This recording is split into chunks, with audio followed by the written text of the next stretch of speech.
নমস্কার দর্শক বন্ধু, মানসী এভরিথিংসে সকলকে স্বাগত জানিয়ে আমি শুরু করছি আজকের রেসিপিটি। আজকের রেসিপিটি হলো মেথি শাক। হ্যাঁ, এই মেথি শাকের পরোটা আপনাদেরকে বানিয়ে দেখাবো। এই শীতের মরশুমে বাজারে সমস্ত সবজি দোকানে আমরা এই মেথি শাককে দেখে থাকি। আর এই মেথি শাক একটু সামান্য তেতো হয়, কিন্তু কেমন করে এই মেথি শাকের পরোটা বানালে পরোটাটা একদমই তিতো লাগবে না, সেটি আপনাদেরকে আজ বানিয়ে দেখাবো। তো চলুন দেখা যাক কেমন করে আমি এই মেথি শাকের পরোটা বানালাম।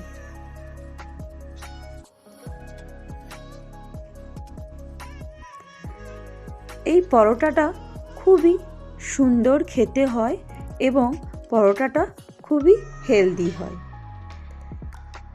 তা এখানে আমি 2 আঁটি মেথি শাক নিয়েছি। মেথি শাকের শক্ত ডাঁটাগুলো বাদ দিয়েছি, উপরের নরম ডাঁটা সমেত যে পাতাগুলো আছে সেগুলোকেই নিয়েছি। শুধু উপরের ডগাটাকে কেটে নিয়েছি। এইবার শাকগুলোকে জল দিয়ে ভালো করে 2 থেকে 3 বার ধুয়ে নেব, যাতে এর মধ্যে যে নোংরা আছে সেটি সম্পূর্ণভাবে চলে যায়। অবশ্যই শাকটাকে ভালো করে ধুয়ে নিতে হবে এবং কিছুক্ষণ জল ঝরিয়ে রাখতে হবে। তারপরেই অল্প অল্প কিছু শাক নিয়ে আমি এমন করে ছোট ছোট করে কেটে নিলাম। আমি এখানে কাটার জন্যে ছুরি ব্যবহার করছি, আপনারা চাইলে বটিও ব্যবহার করতে পারেন, যার যেটাতে সুবিধা হয়।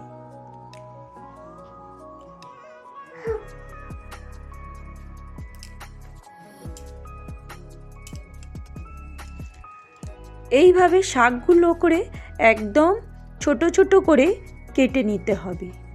সমস্ত শাক আমার কাটা হয়ে গেছে। এইবার আমি ময়দাটাকে রেডি করছি।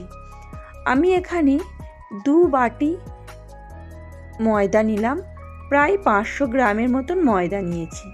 এর মধ্যে দিয়ে দিলাম 1/2 চামচ জোয়ান, 1 চামচ লঙ্কার গুঁড়ো, একটু সামান্য নুন ও একটু সামান্য চিনি, আর দিয়ে দিলাম 1 চামচ ধনে ও জিরে গুঁড়ো।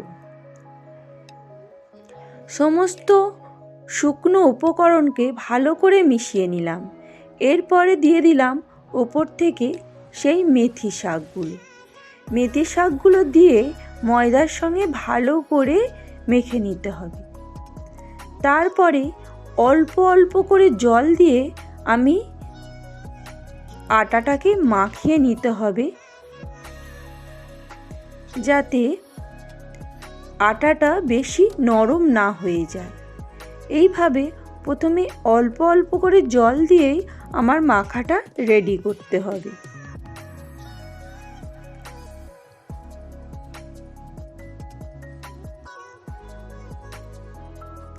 আমি এখানে নর্মাল জল ব্যবহার করছি, রুম টেম্পারেচারের জল ব্যবহার করলাম।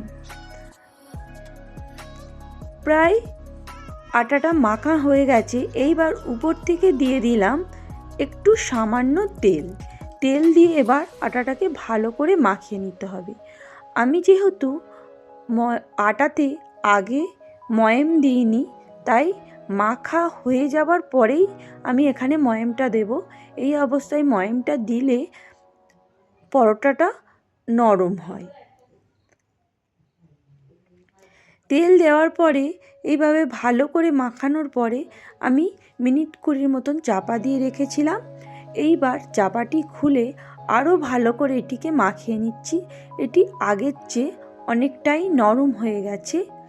এইবার এটিকে অর্ধেক করে নিলাম, যাতে লেচিটা কাটতে সুবিধা হয়। এইভাবে লম্বা করে পাকিয়ে আবার ছোট ছোট করে লেচি কেটে নেব পরোটা বানানোর জন্য।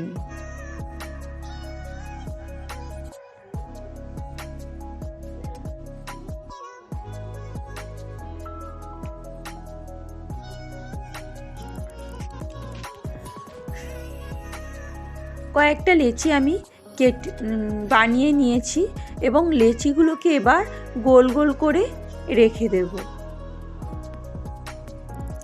এইবার পরোটাটি বেলার জন্যে আমি কিছু ময়দা ব্যবহার করছি।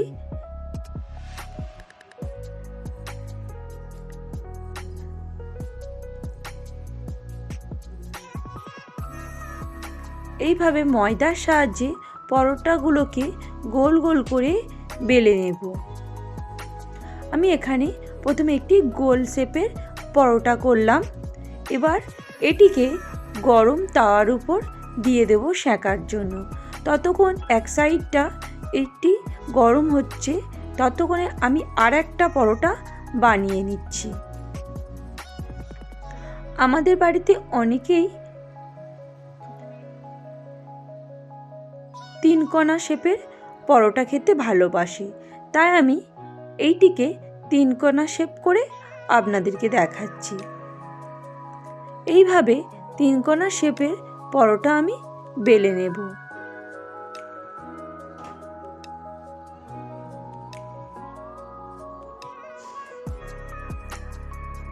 এই পরোটাটাও আমার বেলা হয়ে গেছে। ওইদিকে যে পরোটাটা আমি তাওয়াতে দিয়েছিলাম সেটিও এক সাইড হয়ে গেছে। এবার সেই সাইডটিকে উল্টে আমি এবারে দিয়ে দেব সেই তিনকোনা শেপের পরোটাটি।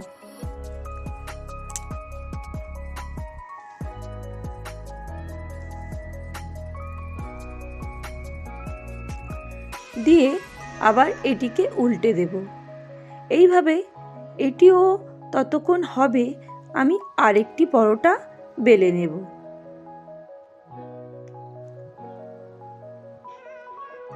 এইভাবে উল্টে পাল্টে যাতে ভালো করে সেঁকা হয়ে যায় দুটি পরোটা, তখনই আমি দিয়ে দিলাম আরেকটি পরোটা। দিয়ে এই পরোটাটিকেও ভালো করে সেঁকে নেব।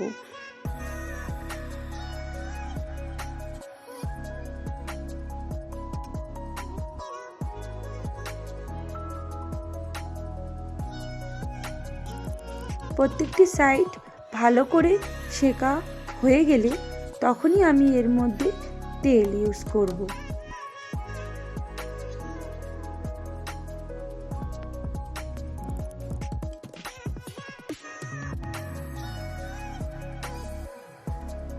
আমার এই পরোটা রেসিপি ভালো লেগে থাকলে অবশ্যই লাইক, শেয়ার ও কমেন্ট করবেন।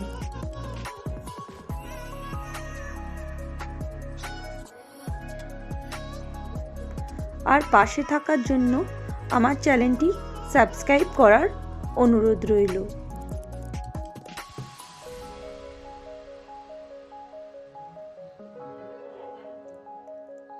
সমস্ত সাইড ভালো করে প্রথমে সেঁকে নিতে হবে। তারপরে আমি দিয়ে দিলাম 2 চামচ সানফ্লাওয়ার অয়েল। আমি এখানে সানফ্লাওয়ার অয়েল ব্যবহার করছি। আপনারা চাইলে যে কোনো তেল ব্যবহার করতে পারেন, কুকিং অয়েল।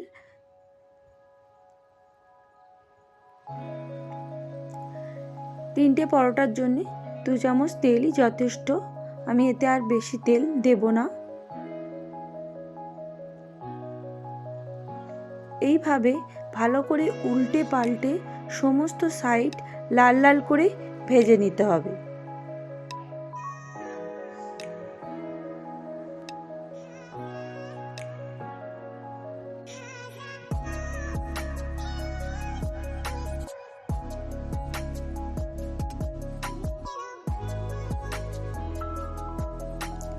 দেখুন কত সুন্দর লাল লাল করে ভাজা হয়ে গেছে। এইভাবে প্রত্যেকটা সাইড এমনই করে উল্টে পাল্টে ভেজে নিতে হবে।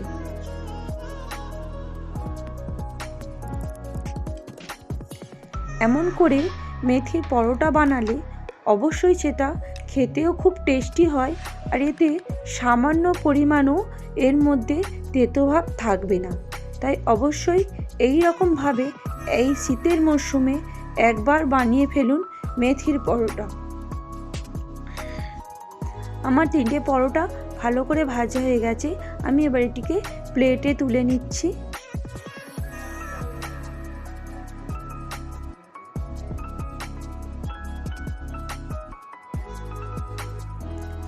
দেখুন কতটাই সুন্দর হয়েছে এই মেথির পরোটা।